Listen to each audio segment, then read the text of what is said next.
once I kind of got the initial interest, I felt like I am in a race to keep this moving. And some of the companies were interested in moving a lot faster than others, which ended up being my main negotiation point. So I had like 3 companies right from the beginning that, like, you know, I could tell that they were serious about wanting to move forward. But SureSwift, the company I ended up selling to, was like very good about like, okay, here's when our next call is going to be, like, here's the next materials that we need.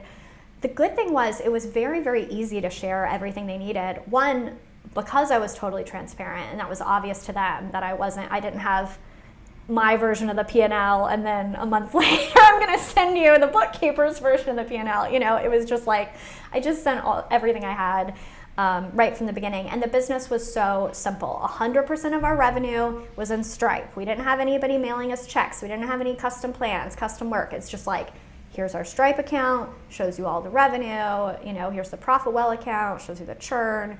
Very, very transparent.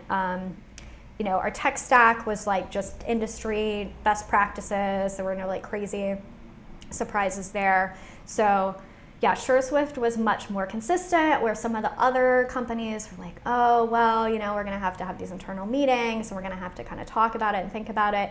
And that actually ended up, it was interesting because it could have been viewed as a bad thing of like, you know, because I didn't get more than 1 LOI. I only ended up getting 1 LOI, but I kind of used it as my negotiation point where I was like, okay, SureSwift, if we can get to a number, I will drop out from these other guys. Like, if you guys hit my number, I don't need to keep moving forward with the other ones. I can just move forward with you.